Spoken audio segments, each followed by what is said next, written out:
இப்போ 234 வேட்பாளர்களை நியமனம் பண்ணுறதுன்றது சாதாரணமானது இல்லை. 234 வேட்பாளர்கள் நியமனம் பண்ணி 234 வேட்பாளருக்கும் ஒவ்வொருத்தரும் இப்போ வேட்பாளருக்கும் 10 கேரண்டி கொடுத்து இருக்கா இல்லைங்களா? அப்போது ஒரு கட்டமைப்பு இருக்கிறதுனால தான் அது முடியுது, இல்லைன்னு சொன்னால் முடியாது. புரிஞ்சுங்களா? சீமானை தாக்கி ஒரு ஆர்டிக்கலை வெளியிட்டு சொன்னால் அதை விஜய் ரசிகர்களும் திமுகவும் மற்ற கட்சிகளும் பார்ப்பாங்க. அதனால் டிஆர்பி ரேட் ஏறும், அல்லது வியூவர்ஸ் அதிகமாகும். அப்படின்றதுக்காகவே விகடனெல்லாம் வெளியிடறாங்க. சீமான் கூட்டணி பேசணும் அல்லது வேறு ஏதாவது காய் நகர்த்தணும்னு சொன்னால் இவ்வளோ சீக்கிரம் அவசரப்பட மாட்டாங்க. இப்போ திமுக எடுத்தீங்கன்னா பண்ண முடியுமா? சீமான் அறிவித்த மாதிரி திமுக அறிவிக்க முடியுமா? அறிவித்தனா கூட்டணி கட்சிக்குள்ளே குழப்பம் வரும். அதிமுக அப்படி அறிவிக்க முடியாது. ஏன்னா கூட்டணி கட்சிக்குள்ளே குழப்பம் வரும். வேறு யாராலே அப்படி முடியாது. ஏன்னு சொன்னால் சீமான் நாம் தமிழர் கட்சி மட்டும்தான் பார்த்தீங்கன்னு சொன்னால் ஒரு தனிச்சையாக இயங்குது, தனிச்சையாக அரசியல் களம் காணும். அப்படின்னும் போது அவங்க அதை தைரியமாக வெளியிடுறாங்க. இவ்வளோ தான் வித்தியாசம்.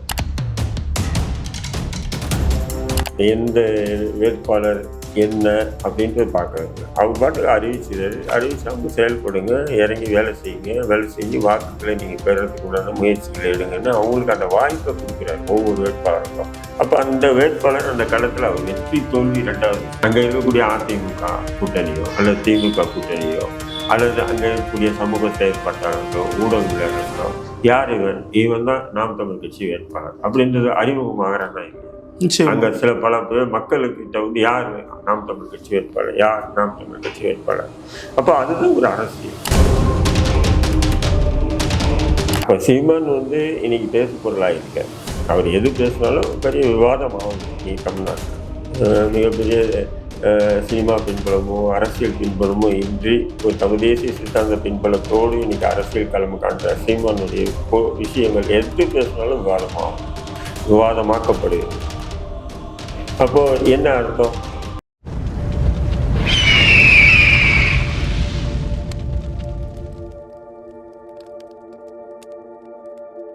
அரசியல் நேயர்களுக்கு வணக்கம். இன்று நம்மோடைய சிறப்பு இந்திய தேசிய கட்சி நிறுவன தலைவர் திரு தடா ரஹீம் அவர்கள். வணக்கம் சார். சார், இப்போ நாம் தமிழ் கட்சிக்கு எதிராக சமீபத்தில் ஒரு பிரசித்தி பெற்ற வார இதழ் ஒரு ஆர்டிக்கல் வெளியிடுறாங்க. என்ன விஷயம்னா, நாம் தமிழர் மாவட்ட நிர்வாகிகள் யாரும் அவங்க கட்டுப்பாட்டில் இல்லை, களத்தில் செயல்படலை, வேட்பாளர்கள் களத்துக்கு வர மறுக்கிறாங்க அப்படின்ற மாதிரி ஒரு விஷயங்கள்லாம் கட்டமைக்கிறாங்க. ஆனால் நாம் தமிழ் கட்சி சார்பில் பேசும்போது இதை மறுக்கிறாங்க, ஆதாரம் இல்லாமல் இந்த குற்றச்சாட்டுகள் வைக்கப்படுது அப்படின்னு சொல்கிறாங்க. எதை பேஸ் பண்ணி இந்த மாதிரி நரேட்டிவ் செட் பண்ணுறாங்கன்னு நினைக்கிறேன். ஏன்னா முன்கூட்டியே 100 வேட்பாளர் அறிவிச்சிருக்காங்க, இந்த நேரத்தில் இந்த மாதிரி வருது, எப்படி பார்க்குறீங்க? இல்லை, இப்போ 234 வேட்பாளர்களை நியமனம் பண்ணுறதுன்றது சாதாரணமானது இல்லை. 234 வேட்பாளர்கள் நியமனம் பண்ணி 234 வேட்பாளருக்கும் ஒவ்வொருத்தரும் இப்போ வேட்பாளருக்கும் 10 கேரண்டி கொடுத்து இருக்கா இல்லைங்களா? அப்போது ஒரு கட்டமைப்பு இருக்கிறதுனால தான் அது முடியுது, இல்லைன்னு சொன்னால் முடியாது. புரிஞ்சுங்களா? இதெல்லாம் பார்த்தீங்கன்னு சொன்னால் ஒவ்வொரு நேரத்தில் ஒவ்வொரு கருத்துக்களை வெளியிட்டு அவங்களுடைய டிஆர்பி ரேட்டை ஏற்றுறதுக்கு. இப்போ ஏன்னா விஜயை தாக்கணும்னு சொன்னால் சீமானை தாக்கி ஒரு ஆர்டிக்கலை வெளியிட்டேன்னு சொன்னால் அதை விஜய் ரசிகர்களும் திமுகவும் மற்ற கட்சிகளும் பார்ப்பாங்க. அதனால் டிஆர்பி ரேட் ஏறும், அல்லது வியூவர்ஸ் அதிகமாகும். அப்படின்றதுக்காகவே நல்லா வெளியிடறாங்க. இதெல்லாம் வெளியிடுறது என்ன? அதெல்லாம் என்ன தேவ தூதருடைய வார்த்தைகளா? அடித்து விடுறது தான். திடீர்னு இப்படி போடுவான், திடீர்னு அப்படி போடுவான், திடீர்னு இப்படி திமுக எதிராக பேசுவான், திடீர்னு அதிமுகவுக்கு எதிராக பேசுவான், திடீர்னு பாஜகவுக்கு எதிராக பேசுவான். தன்னை ஏதோ பெரிய ஒரு என்ன சொல்கிறது, ஒரு சிறந்த ஒரு நேர்மையான உண்மையான பத்திரிகையாளர் மாரி அடிக்கடி காட்டிக்குது. இதுதான், வேற ஒன்றும் இல்லை. இதில் நீங்கள் நம்ம பெரிய கலாய்வெல்லாம் பண்ணி இதுதான் சரி இதுதான் தவறு அப்படின்னு பேச வேண்டிய அவசியமே இல்லை. ஒரு பத்திரிக்கை போடுறோம், அவ்வளோதான். அது போட தான் செய்வானுங்க. குறிப்பாக முன்கூட்டியே அந்த 100 முதற்கட்ட வேட்பாளர் 100 பேர் அறிமுகப்படுத்திருக்காரு. இப்போது 2026 தேர்தலுக்கு இன்னும் கிட்டத்தட்ட 4 மாதங்களுக்கு மேலே இருக்குது. இவ்வளோ சீக்கிரமாக வேட்பாளர் அறிமுகப்படுத்த வேண்டிய தேவை இருக்கா அப்படின்ற ஒரு கேள்வி இருக்குது. நீங்கள் எப்படி பார்க்குறீங்க? இல்லை, அதாவது சீமான் கூட்டணி பேசணும் அல்லது வேறு ஏதாவது காய் நகர்த்தணும்னு சொன்னால் இவ்வளோ சீக்கிரம் அவசரப்பட மாட்டாங்க. இப்போ திமுக எடுத்தீங்கன்னா பண்ண முடியுமா? இப்போ சீமான் அறிவித்த மாதிரி திமுக அறிவிக்க முடியுமா? அறிவிச்சோன்னா கூட்டணி கட்சிக்குள்ளே குழப்பம் வரும். அதிமுக அப்படி அறிவிக்க முடியுமா? முடியாது. ஏன்னா கூட்டணி கட்சிக்குள்ள குழப்பம் வரும். வேறு யாராலையும் அப்படி முடியாது. ஏன்னு சொன்னால் சீமான் நாம் தமிழர் கட்சி மட்டும்தான் வந்து பார்த்தீங்கன்னு சொன்னால் ஒரு தனிச்சையாக வந்து இயங்குது, தனிச்சையாக வந்து அரசியல் களம் காணுது. அப்படின்னும் போது அவங்க அதை தைரியமாக வெளியிடுறாங்க. இவ்வளோதான் வித்தியாசம். ஏன் வெளியிட்டாங்க இவங்க அப்படின்றதெல்லாம் கேள்வி. முன்கூட்டியே வெளியிட்டாங்கன்னா ஒவ்வொரு வேட்பாளரும் அந்த தொகுதியில் இறங்கி தொடர்ந்து வேலை செய்யறதுக்கு ஒரு வாய்ப்பு கிடைக்குதா இல்லையா? தேர்தல் தேதி அறிவிச்சு ஒரு வாரம் கழிச்சு அறிவிச்சு யார் வேட்பாளர்னு தெரியாம திடீர்னு போய் இறங்கி திடீர்னு பணத்தை இனத்தை கொட்டி எம்எல்ஏ எம்பி ஆகணும்னு சொல்லி ஜெயிக்கிறத விட ஒரு தொகுதியில வந்து ஏற்கனவே அறிமுகப்படுத்திட்டேன்னு சொன்னா தொடர்ந்து அந்த வேட்பாளர் அந்த தொகுதியில போய் பிரச்சாரம் பண்றதோ இல்லை மக்களை சந்திக்கிறதோ இருந்தாங்கன்னா அந்த மக்களுக்கு ஒரு பரிசுமான நபராவார். ஒரு காலம் அவர் வெற்றி பெற்றாலும் நாளைக்கு அவர்கிட்ட மக்கள் கேள்வி எழுப்புவாங்களா இல்லையா? அதுக்கு ஒரு வாய்ப்பு கிடைக்குமா இல்லையா? இப்போ இருக்கக்கூடிய அரசியலில் அந்த சூழலே இல்லையே. நீங்கள் கூட பாருங்கள், தேர்தல் தேதி அறிவிக்கிற நேரத்தில் தான் கூட்டணியே முடிவாகும்.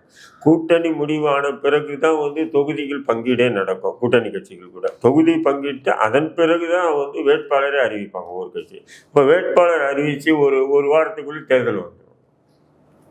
புரியுதுங்களா இல்லையா? ஆனால் மற்ற கட்சிகள் இது சுலபமாக இருக்கும். இப்போ திராவிட கட்சிகள்லாம் ஈஸியாக அவங்க சின்னத்து மூலமாக அடையாளப்படுத்திட முடியும். இல்லை, சின்னத்து மூலமா இல்லை, அந்த கூட்டணி கட்சி பிரச்சாரங்கள் இதை வச்சு அவங்க என்ன பண்ணிடுறாங்க, பிரபலப்படுத்துறாங்கன்னு வைங்க. ஆனாலும் நாம் தமிழர் கட்சி வந்து யாருடைய கூட்டணியும் இல்லைன்னும் போது முன்கூட்டியே வேட்பாளர் அறிவிச்சு அந்த வேட்பாளர் அந்த தொகுதியில் ஒரு பரிசமான ஒரு நபராக கொண்டு வந்து அதன் பிறகு அவங்கள வந்து உறுப்பினராக்குறது நாம் தமிழ் கட்சியினுடைய கொள்கையாக இருக்குது. அதுவும் தொடர்ந்து காலகாலமாக நடந்துட்டு இருக்கு. 5 தேர்தலாக அதுதான் நம்ம பார்த்துட்டோம். ஆனால் இப்போ முன்கூட்டியே வேட்பாளர் அறிவிக்கிறது மற்ற கட்சிகள் சுலபமாக இதில் இந்த வேட்பாளர் தான் இருக்காங்க, ஸ்டாட்டிஸ்டிக்கலாக அவங்கள வந்து முதக்க ஈஸியாக இருக்கும் மற்ற கட்சிகளுக்கு. அது நாம் தமிழ் கட்சி இல்லை, அந்த மாதிரி அரசியலை சீமான் பார்க்கறது இல்லை. எந்த வேட்பாளர் என்ன அப்படின்றது பார்க்கறது. அவர் பாட்டுக்கு அறிவிச்சு அவங்க செயல்படுங்க, இறங்கி வேலை செய்யுங்க, வேலை செஞ்சு வாக்குகளை நீங்கள் பெறறதுக்கு உண்டான முயற்சிகளை எடுங்கன்னு அவங்களுக்கு அந்த வாய்ப்பை கொடுக்குறாரு ஒவ்வொரு வேட்பாளருக்கும். அப்போ அந்த வேட்பாளர் அந்த களத்தில் அவர் வெற்றி தோல்வி 2வது விஷயம். புரியுதுங்களா? அங்கே இருக்கக்கூடிய அதிமுக கூட்டணியோ அல்லது திமுக கூட்டணியோ அல்லது அங்கே இருக்கக்கூடிய சமூக செயற்பாட்டாளர்களோ ஊடகவியலாளர்களோ யார் இவன் தான் நாம் தமிழ் கட்சி வேட்பாளர் அப்படின்றது அறிமுகமாகறானா இல்லையா? அங்க சில பல பேர் மக்களுக்கிட்ட வந்து யார் நாம் தமிழ் கட்சி வேட்பாளர், யார் நாம் தமிழ் கட்சி வேட்பாளர். அப்போ அதுதான் ஒரு அரசியல். புரியுதுங்களா? அப்போ அவனுடைய தேர்தல் பிரச்சாரம் ஆரம்பிக்கும் போது இப்போ யாரே இறங்கல இவங்க இறங்கிட்டாங்களப்பா. புரியுதுங்களா? இப்போ அது களத்தில் நின்னாங்கன்னா அதுதான் கள அரசியல். இதெல்லாம் கார்பரேட் அரசியல் தான். பணம் இருக்கு, நம்மகிட்ட கொட்டலாம், ஜெயிச்சிடலாம் அப்படின்னு தானே பார்க்குறாங்க அரசியல் கட்சிகள். நிச்சயமா. இதுக்கு வந்து சினிமா விமர்சகர் பிஸ்மி அவர் வந்து சமீபத்தில் ஒரு கருத்தை வந்து பதிவு பண்ணியிருந்தார். நாம் தமிழர் போன்றோ பாமக போன்றோ பிரிவுவாத அரசியல் பிளவுவாத அரசியல் பேசக்கூடிய கட்சிகள் வந்து தமிழர்களுக்கு தேவையற்றது. அப்போ பாஜக தேவையாமா? தெரியலையே சார், தெரியலையே. நீங்கள் தான் அதுக்கு ரீட்வீட்லாம் பண்ணியிருந்தீங்க. இல்லை, நான் என்ன கேட்குறேன், நாம் தமிழ் கட்சியும் பாமகவும் 2 கட்சியுமே பார்த்தீங்கன்னா நான் பாமகவில் பயணிச்சிருக்கேன். அதேமாரி நாம் தமிழ் கட்சி இப்போது நமக்கு தெரியும். 2 கட்சியுமே மக்களுக்காக செயல்பட்டு வராங்க. பாஜக வந்து அது வந்து பிரிவினைவாத கட்சி இல்லையா? சொல்லுங்க. தமிழகத்தில் அப்படி தானே சார் அறியப்படுது. அப்போது உங்களுக்கு உள்ள அந்த காழ்ப்புணர்வு தான் பிஸ்மி வந்து வெளியிட்டிருக்காப்புல. இப்போ அவர் விஜய்க்கு ஜால்ரா போட்டு இருக்காரு இல்லையா? விஜய்க்கு ஜால்ரா போட்டு இருக்காரு. அதனால இந்த மாதிரி கருத்து வந்து அவர் பதிவு வைக்கணும். அப்போ தான் விஜயுடைய பார்வைக்கே போகும். புரியுதுங்களா உங்களுக்கு? இவருக்கு ஒரு கருத்தை பதிவிட்டு இருக்காருன்னு சொல்லிட்டு நம்ம விஜய்க்கு பார்வைக்கு போனால் விஜய் மூலியமா ஏதாவது கிடைக்கும். இப்படி தான் எல்லாருமே அரசியல் இன்னைக்கு இருக்கக்கூடிய அரசியல் அப்படிதான் இருக்கு எல்லாமே. திருமாவளவன் எனக்கே அதான் சொல்றானுங்க, நீங்க இருக்கிறதுக்கு நீங்க திமுகவை கடுமையாக விமர்சனம் பண்றீங்க, விஜய்க்கு ஆதரவான நிலைப்பாடு எடுத்தீங்கன்னா நீங்க வந்து நல்ல ஒரு அரசியல் பண்ணலாம். எனக்கு அப்படிப்பட்ட அரசியலே வேண்டாம். நான் வீட்டில் போய் உட்காந்து என் பொண்டாட்டிக்கு நல்ல புருஷனாவும் என் பிள்ளைகளுக்கு நல்ல அப்பனாவும் இருக்கேன்டா. இந்த மாதிரி நாதாரி அரசியலே வேண்டான்றான். ஏன் சார் நீங்கள் ஒரு சஃபஸ்டிகேட்டாக தான் வாழலாம்? இல்லை, அதான் சொல்கிறேன், அதை போட்டு அரசியலே வேண்டாம். நான் என்ன சொல்கிறேன், ஒரு சமூகத்துக்கு எதிராக தீவிரவாதியாக பயங்கரவாதியாக சித்தரித்து ஒரு திரைப்படம் எடுத்திருக்கான். எப்படி தான் இவனுக்கு முஸ்லீம் போர்வையில் போய் விஜய்க்கு வேலை பண்ணுறானுங்கன்னு எனக்கு புரியல. குறைஞ்சபட்சம் வந்து பொது தளத்தில் இது போன்ற திரைப்படங்களை எடுத்தால் அது ஒரு கற்பனை கதாபாத்திரம் தான். அது இஸ்லாமியர்கள் மனம் வேதனைப்படுத்திருந்தால் அதுக்காக வருந்துறன்ற ஒரு வார்த்தை கூட என்ன வெளியிடல விஜய்.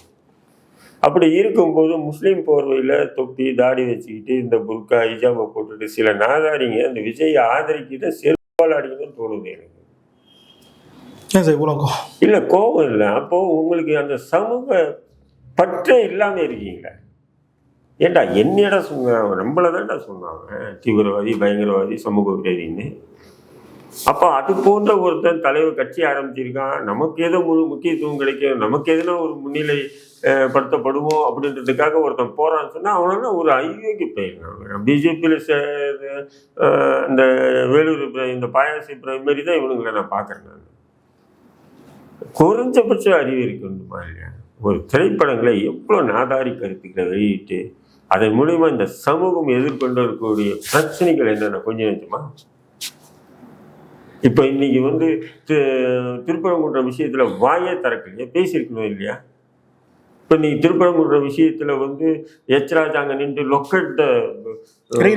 ரீலொகேட் பண்ணுங்கன்னு சொல்றான். அதை பத்தி ஒரு படம் எடு. நீ உனக்கு உண்மையிலே ஆண்மை தம் இருந்தது உனக்கு. அப்போ இதே மாதிரி பண்ணி கலவரங்கள் ஏற்படுத்தி அந்த கலவரத்தில் பாதிக்கப்பட்டவன் எதுனா அடிக்கிறான் பத்தியா, அதை படம் எடுத்து ஒரு தீவிரவாதியா நம்மளை காட்டுவான். மும்பை கலவரத்தை எடுக்க மாட்டாரான், மும்பை குண்டுவெடிப்பை எடுப்பாரான். கலவரத்தில் 3000 பேர் செத்தான், அதை எடுக்க மாட்டான் நான் படம். குண்டுவெடிப்பு நான் ரெண்டுமே தவறுன்றேன், அது வேறு விஷயம். நியாயம்னா அதுதானுங்க, நீதினா சமமாக இருக்குமா இல்லையா? கோயம்புத்தூர் குண்டுவெடிப்பு எடுப்பாரான், கலவரம் நடந்து 19 இஸ்லாமியர்கள் சேர்த்து முஸ்லீம்களுடைய சொத்துக்கள் சூறையாடப்பட்டது படம் எடுக்க மாட்டாங்க. அப்போ இவனுங்கிட்ட எங்கே அறம் இருக்கு? கேள்வி கேட்க கரெக்டு தானேம்மா? ரெண்டுமே எடு. கலவரம் நடந்தது, அந்த கலவரத்தின் எதிர்வழியா இப்படி குண்டெடுப்பு நடத்துறாங்க, அது நான் வரவேற்கிறேன்.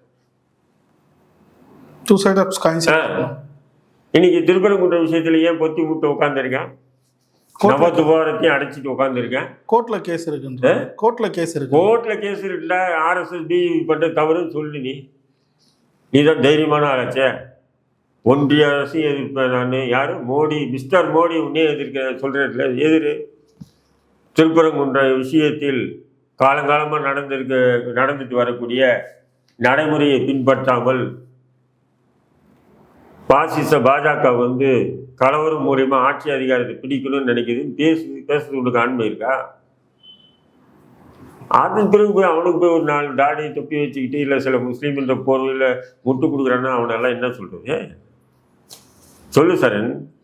நான் என்ன சொல்றது? சரி சார், இப்போ திமுக கூட்டணிக்கு ஓரளவுக்கு சிறுபான்மை வாக்குகளை மெஜாரிட்டியே கடத்துறதுக்கு காரணமாக இருக்கிறது வந்து காங்கிரஸ் கூட வச்சிருக்கக்கூடிய கூட்டணி அப்படின்னு சொல்லப்படுது.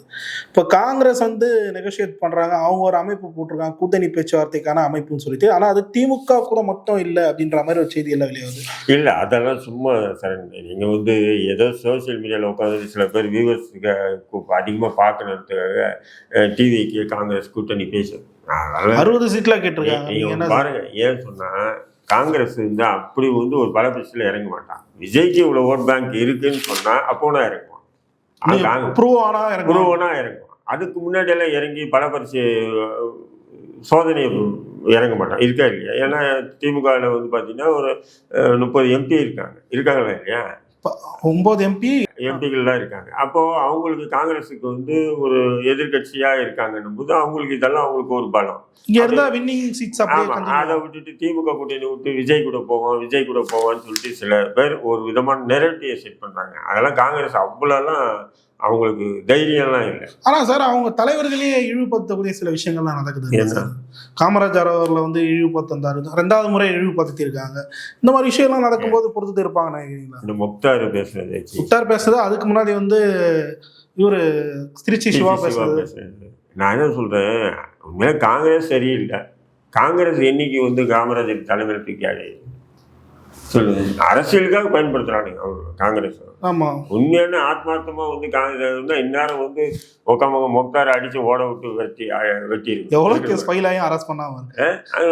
ஃபைல் பண்ண இல்லை. அதெல்லாம் தப்பு. மறைந்த ஒரு சமூகம் பெரும் மதிக்கக்கூடிய தலைவர்களை வந்து கொச்சைப்படுத்துவது வந்து அநாகரிகமானது. பெரியாரை பற்றி கூட நீங்கள் நிறைய கேள்வி நான் தவிர்க்கிறேன்னா இல்லையா?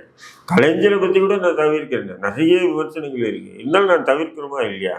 ஏன்னா மறைஞ்சிட்ட தலைவர்களை பற்றி இப்போ பேசி என்ன ஆகும்? நிச்சயமா. சரி சார், இதுக்கு வந்து ஒரே ஒரு கேள்வி தான். பாண்டிச்சேரியில விஜய் அவர்களோட பொதுக்கூட்டம் நடைபெற்று அன்னைக்கே நம்ம இன்டர்வியூ பண்ணலாம்னு இருந்தோம், பட் கேன்சல் ஆயிடுச்சு. எப்படி பாக்குறீங்க அவரோட அந்த ஸ்பீச்சை? என்ன பேசணும்னு பேசி கேட்கலாம், பேசலாம். அங்க ஆட்சியில இருக்கக்கூடிய என்ஆர் காங்கிரஸ் வந்து சிறப்பா வந்து செயல்பட்டு இருக்கு அப்படின்ற மாதிரியும், ஆனா கூட்டணி ஆட்சியில இருக்கக்கூடிய பாஜக வந்து தவறு இருக்குது. தெரியாதுங்க, என்ன பேசணும்னு தெரியாதுங்க, யாரும் எழுதி கொடுக்குறாங்க, ஏதோ ஓலறிட்டு வராப்பிடுங்க. பாண்டிச்சேரியில் போய் பேசுறதுக்கு நிறைய விஷயங்கள் இருக்கு அரசியல். அதை விட்டுட்டு அங்கே போய் நின்று பாண்டிச்சேரியில் கூட்டம் போட்டு திமுக திட்டத்துக்கடா நீ அங்கே போனேன் நான் கேட்குறேன். சார் திமுக இது அங்க நாளை பின்ன ஆட்சிக்கு வரலாம், அதனால இப்பயே உஷாரா இருக்கு. நான் என்ன சொல்றேன், நீ பாண்டிச்சேரியில் போய் ஏன் திமுக ஸ்டாலினை திட்டன்னு சொன்னாங்க, எனக்கு புரியலையே. நீ ஏன் அதான் பண்ற, அதை வருதுன்னா அதான் பண்றான், அவன் புஷி ஆனந்தம் பஸ் ஆனந்தம் அவனும் அதே தான் பண்றான். நீ என்னடா பண்றீங்க நீங்க? குறைஞ்சபட்சம் இப்போ சேர்ந்து இருக்கக்கூடிய இந்த நாஞ்சில் சம்பத் போன்ற நபர்களை கூட்டு போய் தான் ஏதோ ஒரு கணக்கா நம்ம வந்திருக்கக்கூடிய இளைஞர்களை உணர்ச்சி ஏதோ உற்சாகப்படுத்துற மாதிரி பேசியிருப்பாருங்க. இல்ல அவங்கள அனுமதி மறுக்கப்பட்டது அப்படின்றான் செங்கோட்டையன் அவர்களுக்கு, நாஞ்சில் சம்பத் அவர்கள் அனுமதி மறுக்கப்பட்டது. அவன் அவங்களுடைய பேச்சுல வந்து இளைஞர்கள் எழுச்சி விட்டாங்கன்னா தலைவர் உட்கார்ந்து இருக்கும்போது எப்படி இருக்கும்? அவர் பேசுற எதுவுமே நீங்க ஏத்துக்க முடியாது இல்லையா சார்? ஏன் ஏதாவது இருந்தா சொல்லு சரண். என்ன சார் பாண்டிச்சேரியில ரேஷன் கடைகளே இல்லைன்றாரு, அதெல்லாம் இருக்குன்றாங்க. அவர் சொல்றாரு அப்படி கூட்டம் அவ்வளோ வந்தது. அங்க போயிட்டு நீ சொல்லிருந்தோம் பூர்ண மதுவிலக்கு கொண்டு வருவோம் அது தமிழன்னு, அங்கே கலர் அடிச்சு ஓடி வச்சுட்டு இருப்பாங்க. இல்ல அது இங்கேயே பெருமளவு பேச மாட்டாங்கல்ல. ஏன்னா அந்த பூர்ண மதுவிலக்கு கொண்டு வரணும்னு சொல்லி விஜய் சொல்லுங்க, அது என்னுடைய கொள்கை. விஜய் அப்படி சொல்லிட்டான்னு நீங்க கேட்டீங்கன்னா, விஜய் வந்து சொல்லியிருக்காரு பூர்ண மதுவிலக்கு கொண்டு வந்திருக்காரு, நீங்க என்ன சொல்றீங்கன்னு சொன்னா நான் அதை எதிர்க்க மாட்டேன். ஆமா சூப்பர் கொள்கைன்னு சொல்லுவேன். நான் விஜய்க்கு எதிராக பேசுறதா ஆமா சூப்பர் விஷயம் சொல்லுவேன்னா இல்லையா? நிச்சயமா. அது போல ஏதாவது ஒரு பிரச்சனை பேசணும்னா ஒரே மாதிரி தான். அந்த விக்கிரவாண்டியில் என்ன பேசணும், மதுரையில் என்ன பேசணும், அந்த ரோட் ஷோ நடத்தி 41 பேரை கொல்லும் போது என்ன பேசணும், அதை தான் பாண்டிச்சேரியில் பேசியிருக்காங்க. நிச்சயமா. ஆனா அங்க நிறைய கண்டிஷன்ஸ் போட்ட பாண்டிச்சேரி போலீஸார் வந்து சிறப்பா செயல்பட்டது அப்படின்னு சொல்றாங்க. இங்க வந்து கூட இப்படி பேச மாட்டான். நான் கேட்குறேன், என்னடா இவ்வளோ முட்டாளா இருக்கீங்க? தமிழ்நாட்டில் ஒரு சம்பவம் நடந்து 41 பேர் இறந்துட்டாங்க போது முன்னெச்சரிக்கை நடவடிக்கை எல்லாமே எடுக்க தான் செய்யும். நீ இதே தமிழ்நாட்டில் மறுபடியும் நீ ஒரு கூட்டம் போட்டு முன்ன பேர் விடுவாங்க உடனே? வாய்ப்பு இல்லை. ஃபுல்லாக ரெஜிஸ்ட்ரேஷன் போட்டு கண்டிஷனை போட்டு என்ன பண்ணுவாங்க, பாஸ்க்கு இருந்தால் தான் உள்ளே வரணும், எல்லாமே பண்ணுவாங்க. ஏன்னா 41 பேர் பலியாக இருக்காங்க. நீ அதை வந்து தமிழ்நாட்டில் வந்து அப்படி பண்ணாங்க, பாண்டிச்சேரி பேர் சூப்பரு. பாண்டிச்சேரியில் என்ன சொல்கிறாங்க, 41 பேர் செத்துது உனக்கு தெரியலையான்னு குஷியானதை பார்த்து ஒரு பொம்பளை கேட்குது. எஸ்எஸ்பி சார், எஸ்பி தாங்க கேட்குறாங்கல்ல. மைக்கை டக்குன்னு பிடிக்கிட்டு என்ன பேசுகிற அப்படின்றாங்க. என் மைக்கை பிடிக்க சொல்லுங்க போலீஸை. நான் கேட்குறேன், நான் ஒரு ஆர்ப்பாட்டம் இருந்தேன், முன்ன மாதிரி கூட்டம்லாம் இல்லை, ஒரு 50-100 பேரை வச்சு தான் நான் ஆர்ப்பாட்டம் பண்ணுவேன். நம்ம பேசும்போது மைக்கை பிடிக்க சொல்லு போலீஸை, நான் என்ன பண்ணுவேன்னு பாருங்க. அதான் நீ எல்லாம் ஒரு பொதுச் செயலரா? யார் மைக்கு என்ன பிடுங்குற? நீ வந்து அங்கே 41 பேர் செத்தாங்கன்னா அது காரணம் நீ தான் சொல்லி அதை பேசுறதுக்கு கூட முடியல. இப்படி நிற்கிறாங்க அந்த ஆள். ஒரு கட்சியினுடைய பொதுச் செயலருங்க அசால்ட்டா மைக்க பிடுங்குதுங்க அந்த பொம்பளை. பார்த்தீங்களா? பார்த்தேன், வீடியோ ஃபுல்லாக பார்த்தேன். வேற எந்த கட்சிக்காச்சும் இப்படி பண்ணி, இது நாம் தமிழ் கட்சி ஒரு பொதுச் செயலர் வேண்டாம், சாதாரண ஒரு தொண்டை மைக்கில் பேசிக்கும்போது போலீஸ் வந்து பிடிக்கும் சொல்லுங்க. கொஞ்சம் எதிர்ப்பு தெரிவிக்கலீங்க. 41 பேரை கொலை பண்ணீங்க, ஞாபகம் இருக்கான்னு? 41 பேர் நாங்க கொலை பண்ணுறதுக்கு மறுத்து பேசுறது கூட அவரால் முடியல. அந்த வீடியோ பார்த்தீங்கன்னா புசியா நைஸாக நவுன்டேறது. இந்த மாதிரி ஆள் தான் பொதுச் செயலாளர். குறிப்பா செங்கோட்டையன் அவர்கள் வரவுக்கு பின் வந்து ஓரளவுக்கு கட்சி வந்து கொஞ்சம் நியூட்ரலைஸ் ஆகும் அப்படின்னு எதிர்பார்த்து. நாஞ்சில் சம்பத்தோ ஒரு தொண்டருக்கு பலம் உள்ள நபர்கள் இல்லைங்க. இல்ல கொஞ்சம் நீங்க ஒன்று பாருங்க, தொண்டருக்கு பலம் செங்கோட்டையனுக்கு இருந்திருந்தா அதிமுக அவ்வளவு முட்டாள் இல்லையா எடப்பாடி? அவரை கட்சி விட்டே நீக்கி இருக்க மாட்டாருங்க. எதுவும் இல்லை பார்ட்டியை தூக்கி போடுன்னு தான் போடுறாங்க. புரியுதுங்களா உங்களுக்கு? புரியுது, நிச்சயமா. அதான் ஓபிஎஸ் ஏன் கட்சியிலிருந்து நீக்கினார் அவரு? ஏன்னா டிடிவி தினகரன் விளங்கும் போதே அந்த முக்குளத்தருடைய இது அப்படியே போயிடுச்சு முக்காவாசி. இந்த ஆள் வேஸ்ட்டு, இந்த ஆளுக்கு கூட யாரும் இல்லைன்னு தெரிஞ்சுக்கிட்டாரு. இந்த வேஸ்ட் பீஸ் வச்சுக்கிறது தூக்கி தள்ளுவும் தட்டுறாரு. புரியுதுங்களா எங்களுக்கு? அதே மாதிரி செங்கோட்டையங்கிட்ட ஒரு மக்கள் பலம் இருந்தேன். இப்போ நானும் ஒரு 5 பைசா கட்சி சின்ன கட்சி வச்சுருக்கேன். ஓரளவுக்கு செல்வாக்குள்ள ஒரு நிர்வாகி எனக்கு எதிராகவே பேசுகிறாப்புல, நான் என்ன சொல்கிறேன் கேட்க மாட்டேன்றதுனால நான் அவ்வளோ சாதமாக அவனை கட்சி விட்டு நீக்க மாட்டேன். நீக்கணும்னா ஒரு குழப்பம் வரும். புரியுதுங்களா? எல்லா கட்சியிலும் இருக்கிறது இந்த அடிப்படை. அதனால செங்கோட்டையனை அசால்ட்டாக தூக்கி போகிறாங்க, லெஃப்ட் ஹேண்டில் டீல் பண்ணுறாங்கன்னா செங்கோட்டையனுக்கு மக்கள் செல்வாக்கு இல்லை. அவர் நல்ல மனிதர், அது வேற விஷயம். நல்ல மனிதருக்கு எங்க மக்கள் மத்தியில் ஆர்வம் இருக்கு? அண்ணாவால் தம்பி வா தலைமை ஏற்கவா, எனக்கு பின்னால் தலைமை ஏற்கவான்னு சொல்ல நெடுஞ்செயின் கதி என்னாச்சு இதே தமிழ்நாட்டில்? எங்க இருந்த குடும்பம் எங்க இருக்குதுன்னு கூட தெரியும். மயிலாப்பூர் தொகுதியில் நின்று 300 ஓட்டு வாங்கினாரு நெடுஞ்செயின். அண்ணாவால் வளர்த்தெடுத்து பெற்ற தம்பி அப்படின்னு அண்ணா கூப்பிட்டு ஞாபகம் இருக்கா? இதே ஜெயலலிதா கிட்ட வந்து நெடுஞ்செயினை ஏன் நீங்கள் கட்சியிலேருந்து நீக்கிறீங்கன்னா, கட்சி விட்டு போயிட்டாரு நெடுஞ்செயின் போது, நான் தினந்தோறும் குளிக்கும் போது எத்தனையோ ரோமங்கள் ஊதிடுது, அதே மாரி ஒரு ரோமம்னு சொல்லிட்டு போய் சொன்னாங்களா இல்லையா? தொந்தரபலம் இல்லைன்றதுனால அதான் உண்மை. நீங்க அதிகாரத்தில் இருக்கும்போது உங்களுக்கு நீங்க செஞ்சுக்கிறீங்க தவிர மக்களுக்காக எதுவும் செய்யணும். மக்களுக்காக செஞ்சா உங்களுக்காக இருப்பான். இப்போ செந்தில் பாலாஜி எடுத்துங்க, ஒரு பின்னாடி ஒரு பேக்கப் இருக்கா இல்லையா? அதனாலதான் அதிமுக இருந்தாலும் சரி திமுக இருந்தாலும் சரி அவங்க முன்னிலைப்படுத்துறாங்க. பவர் இல்லைன்னு சொன்னா என்ன பண்ணுவோம்? ஏன் முன்னிலைப்படுத்துவோம்? அதிமுக இருந்து வந்த உடனே எம்எல்ஏ சீட்டு கொடுத்து ஜெயிக்க வச்சு அமைச்சராக்கி அந்த முக்கியமான அமைச்சர் பதவியை கொடுப்பாங்களா? கொடுக்க மாட்டாங்க. இதுதான் மெயின். இல்ல அவரோட அந்த அரசியல் அறிவு கூட தவேகாவுக்கு யூஸ் ஆகுதுன்றீங்களா? செங்கோட்டையன் போன்ற ஒரு மூத்த தலைவரோட அரசியல் ஞானம் கூட தவேகாவுக்கு யூஸ் ஆகுதுன்ற யார் கேட்பான்? ஏன் சார் கேட்க மாட்டாங்கன்றீங்க? இப்போ நீங்க அறிவுரை சொன்ன நான் கேட்கிறேன், நான் அறிவுரை சொன்ன நீங்க கேட்குறீங்க. அங்க சொன்னா யார் கேட்பா சொல்லுங்க? விஜய் சொன்னாவே கேட்க மாட்டானுங்க. ஏன் கையோ கடிக்கிறான் பாருங்க, போலீஸ் கையாவ சொல்லுங்க. நீங்க உண்மைதான், கரெக்டு. அரசியல் வந்து நீண்ட கால ஒரு அனுபவமிக்க ஒரு தலைவர் தான். அவர் போய் சொன்னா விஜயை கேட்க மாட்டாரு. என்னடா இந்த பெருசு தேவையில்லாம வந்து தாலியா இருக்கான் அப்படிதான் பார்ப்பான். அவன் தொண்டை எங்கேருந்து கேட்பான் அந்த ஆளுடைய அட்வைஸை? அப்போ போயும் பயன் இல்லைன்றீங்க? என்னை பொறுத்தவரையிலும் அது வேஸ்ட் பேஸ். சரி சார், இறுதியாக ஒரே ஒரு கேள்வி தான், இதோட முடிச்சிடலாம் சார். சமீபத்தில் அதிமுகவோட பொதுக்குழு கூட்டம் வந்து நடைபெற்றது. அதில் வந்து ஒரு விஷயம் வந்து மென்ஷன் பண்ணியிருந்தாங்க.